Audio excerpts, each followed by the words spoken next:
എന്തെങ്കിലും സംഭവിച്ചാൽ, അവരുടെ ദേഹത്തൊരു പൊടി മണ്ണ് വീണാൽ, ഏതെങ്കിലും ഒരു പോലീസുകാരന്റെ കൈ അവരുടെ മീതെ വീണാൽ നിങ്ങളെ കൊണ്ട് ഞങ്ങൾ ഉത്തരം പറയിപ്പിക്കും. നിങ്ങളെ കൊണ്ട്, പിണറായി വിജയനെ കൊണ്ട്, കേരളത്തിന്റെ മുഖ്യമന്ത്രിയെ കൊണ്ട്. നിങ്ങളത് മറക്കണ്ട. രാവിലെ 9 മണിക്ക് നമുക്ക് കാണാം എറണാകുളത്ത്. നമുക്ക് കാണാം അവിടെ എന്താണ് സംഭവിക്കുന്നത്. നമുക്ക് കാണാം. ഇവിടെ ഞങ്ങളുടെ ഏറ്റവും പ്രിയപ്പെട്ടവരാണ് നിരാഹാര സത്യാഗ്രഹം ഇരിക്കുന്നത്. ഒരു കുഞ്ഞിനെ കൊന്ന് കെട്ടിത്തൂക്കിയിട്ട്, ക്രൂരമായി മർദ്ദിച്ച് കെട്ടിത്തൂക്കിയിട്ട് നിങ്ങളുടെ നാവ് പൊങ്ങിയില്ലല്ലോ.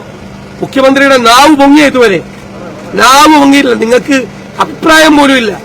നിങ്ങൾ മൗനത്തിന്റെ മാളങ്ങളിൽ നിങ്ങൾ എപ്പോഴും ഒളിക്കും, നിങ്ങൾക്ക് സൗകര്യമില്ലാത്ത കാര്യം വരുമ്പോ. എന്നിട്ട് സമരത്തെ അടിച്ചമർത്താൻ നിങ്ങൾ നോക്കുകയാണ്. ആ കേസ് അട്ടിമറിക്കാൻ ശ്രമിക്കുകയാണ്. CPM ജില്ലാ സെക്രട്ടറിയെ നിങ്ങൾ വയനാട്ടിൽ വിട്ടിട്ട് ഭീഷണിപ്പെടുത്താൻ നോക്കുകയാണ്. KSUവിനെയും യൂത്ത് കോൺഗ്രസിനെയും മഹിളാ കോൺഗ്രസിനെയും SFIക്കാരെ കൊണ്ട് തോന്നിയാസം കാണിക്കുകയും അതിന് സംരക്ഷണം കൊടുക്കുകയും ചെയ്യുന്ന വലിയൊരു ക്രിമിനലായ വയനാട് ജില്ലാ സെക്രട്ടറി ഇറക്കി വിട്ടിരിക്കുകയാണ്. ഇയാൾക്ക് പുറത്തു വന്ന്, നിങ്ങൾക്ക് പുറത്തു വന്ന് നാട്ടുകാരോടൊന്ന് പറയാൻ പാടില്ല എന്താണ് ആ കൊച്ചിന് പറ്റിയെന്ന്. അത് പറയാനുള്ള ധൈര്യം നിങ്ങൾക്കില്ല. മനസ്സിലായില്ല? നമുക്ക് കാണാം. ഇനി കേരളം കാണാൻ പോകുന്ന സമരം നമുക്ക് കാണാം. ഈ സമരത്തെയോ ഈ സമരത്തിൽ പങ്കെടുക്കുന്ന ഒരാളുടെയെങ്കിലും നിങ്ങൾ പോലീസിനെ വിട്ട് ഭീഷണിപ്പെടുത്താൻ ശ്രമിച്ചാൽ ഞങ്ങൾ നേരിട്ടോളാം, ഞങ്ങൾ കണ്ടോളാം. സമാധാനപരമായിട്ടാണ് സമരം നടക്കുന്നത്. അതിൽ നിന്ന് ഞങ്ങളെ മാറ്റാൻ നോക്കണ്ട. എത്ര വലിയ, ഇതിനേക്കാൾ വലിയ അടിച്ചമർത്തലിൽ ഞങ്ങൾ കണ്ടിട്ടുണ്ട് എല്ലാ കാലത്തും നിങ്ങളുടെയൊക്കെ ഭരണത്തിൽ. അതിനെല്ലാം അതിജീവിച്ച് ഞങ്ങൾ പുറത്തു വരും. ഒരു സംശയവും വേണ്ട. ഈ സമരങ്ങൾ തുടരുക തന്നെ ചെയ്യും. ഞങ്ങൾ ജനങ്ങളോടൊപ്പമാണ്. ഇവിടെ അനിശ്ചിതകാല നിരാഹാര സമരം 3 പ്രധാനപ്പെട്ട സംഘടനകൾ നടത്തുകയാണ്.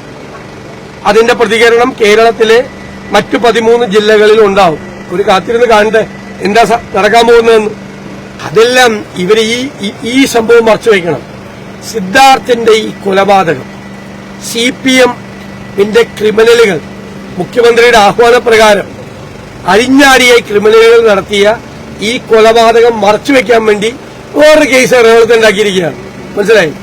വേറൊരു കേസ് അതിന്റെ പേരിൽ അറസ്റ്റ് ചെയ്ത് ഇതിന്റെ ശ്രദ്ധയിരിക്കാൻ വേണ്ടിയിട്ടാണ് ചെയ്യുന്നത്. അവിടുത്തെ സമരം വേറെ, ഇത് വേറെ.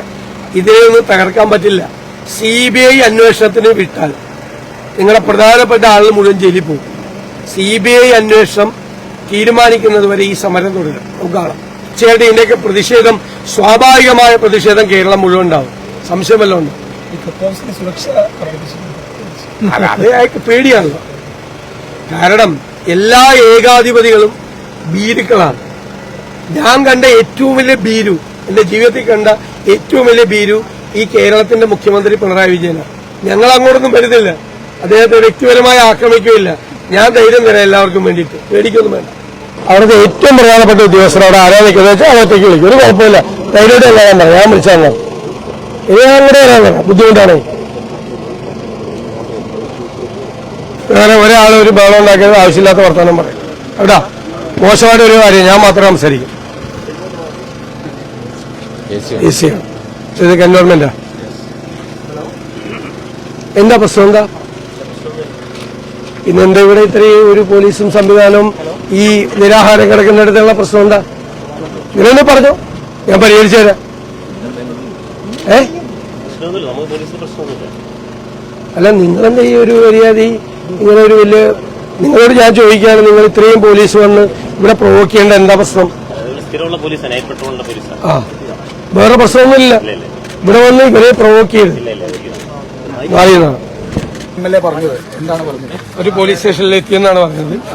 MLA-യുടെ കൂടെ മുഹമ്മദ് ഷിയാസ് എത്തിയെന്നാണ്. സുരക്ഷിതരാണ് അവര്.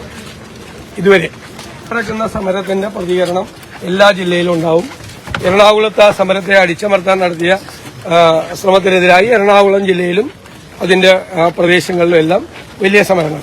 ഇതൊക്കെ വിഷയങ്ങൾ മാറ്റാൻ വേണ്ടിയിട്ടാണ് ഈ നേര്യമംഗലത്ത് വലിയ സീനുണ്ടാക്കിയത്. ശമ്പളം കൊടുക്കാൻ പൈസയില്ലാത്ത സർക്കാർ, സിദ്ധാർത്ഥിന്റെ കൊലപാതകത്തിൽ മിണ്ടാൻ പോലും തയ്യാറാകാത്ത മുഖ്യമന്ത്രി, ആഭ്യന്തര വകുപ്പിന്റെ ചുമതലയുള്ള മുഖ്യമന്ത്രി, ഇതുപോലെ ഒരു വാക്കുപോലും പറയാൻ ധൈര്യം ഉണ്ടായിട്ടില്ല. തിരിച്ചുവിടാനുള്ള തന്ത്രം അത്രേ ഉള്ളൂ. തീർച്ചയായിട്ടും